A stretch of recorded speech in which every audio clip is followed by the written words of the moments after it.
Once upon a time in the heart of Africa, there lived a powerful lion. This wasn't just any lion. He was the biggest, strongest lion in the whole savannah. All the animals respected and feared him. But something was missing from his life. You might be wondering what that could be. Well, even though he was feared by all, the mighty lion was lonely.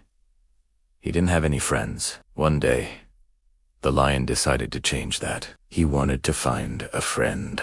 So he started walking around the savannah, looking for someone to be his friend. After walking for a while, he came across a small river. On the other side of the river, the lion saw a group of monkeys sitting on a branch, eating bananas. The lion thought, perfect. I'll ask them if they want to be my friends.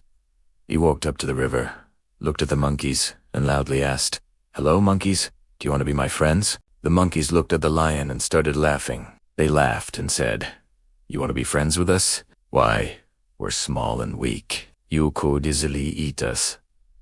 The lion was sad to hear that. He didn't want to eat the monkeys, but he also didn't know how to convince them to be his friends. Just then, one of the monkeys spoke up. He had a plan to trick the lion. "Okay, lion, we will be your friends, but only if you can bring us 100 bananas from the faraway banana tree. It's very hard to get there. Maybe you should try asking someone else."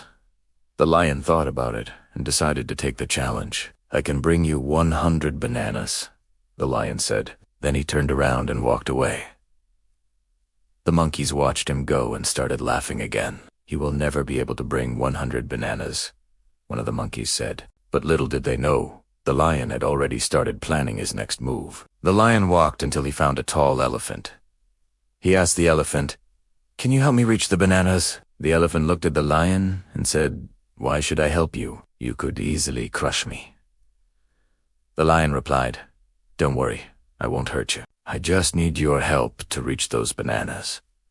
The lion explained to the elephant why he needed the bananas. The elephant thought for a moment. "All right, lion, I will help you, but only if you can bring me some sweet mangoes from the other side of the river. You know, I love mangoes."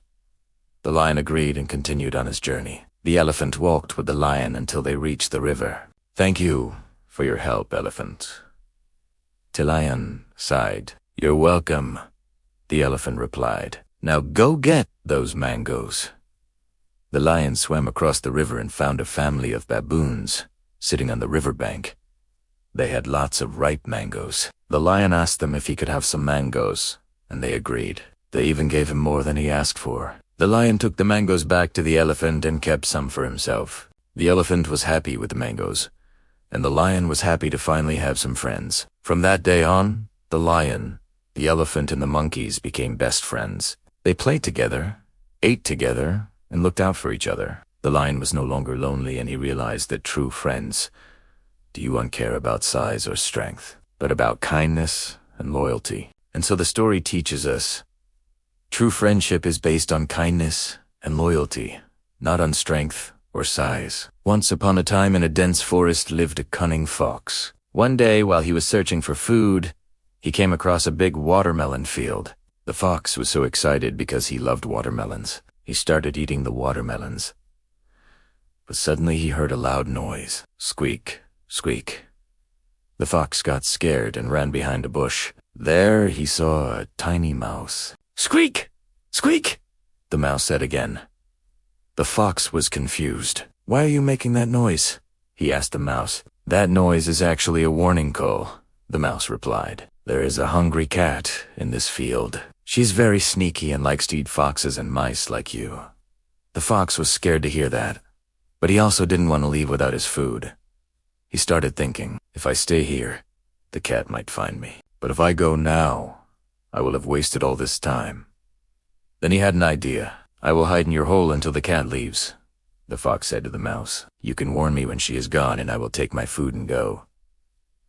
The mouse thought for a moment. "Well, I guess I don't mind. But how will you get out of my hole? You are way too big for that." The fox smiled. "Don't worry, I already have a plan for that." Then the fox crawled into the mouse hole and fell asleep. Meanwhile, the cat was getting closer. She was hungry and ready to catch her dinner. She looked everywhere, but she couldn't see the fox. Suddenly, she heard a noise coming from the mouse hole. Squeak! Squeak! The mouse quickly called out to the fox. The cat got curious and started digging in the dirt to find the entrance to the mouse hole. She dug and dug, but it was no use. The mouse hole was very small, and the cat couldn't get in. She had to use her paws to make the hole bigger. The cat pushed and shoved with her paws until the hole was big enough for her to crawl through. The cat crawled into the hole and started looking around. She couldn't find the fox anywhere. Then she heard a noise coming from behind the bush where the fox had left his food. The cat went to the bush and found all the watermelon pieces. She happily started eating the watermelon. Just then, the fox came out of the mouse hole. He saw the cat eating his food. "Hey, that is my food," the fox said. "Oh, sorry, but first come, first serve," the cat replied with a full mouth. "I found the watermelon first, so I will eat it." The fox didn't want to argue. He knew that the cat was stronger than him, so instead he started thinking of a new plan. "Listen, cat," the fox said. "I am a very good hunter. I can catch rabbits, birds, and even deer. Would you like me to hunt for you?" The cat thought for a moment. "Well, that would be nice. I don't feel like hunting today. What do you say? We split the food. You can have half of what I catch." The fox was happy to hear that.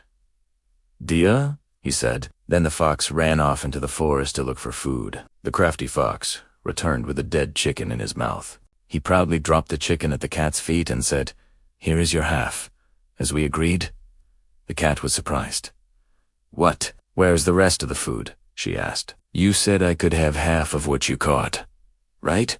The fox said. "Oh, well, you are right. But I was hoping you would give me more food since I brought you a whole chicken."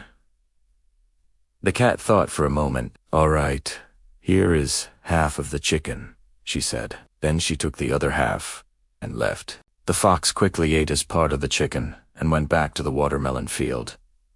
He was very happy with his cleverness. And so the story teaches us being clever can often be more useful than being strong. Remember to like, comment, share, and subscribe for more exciting stories.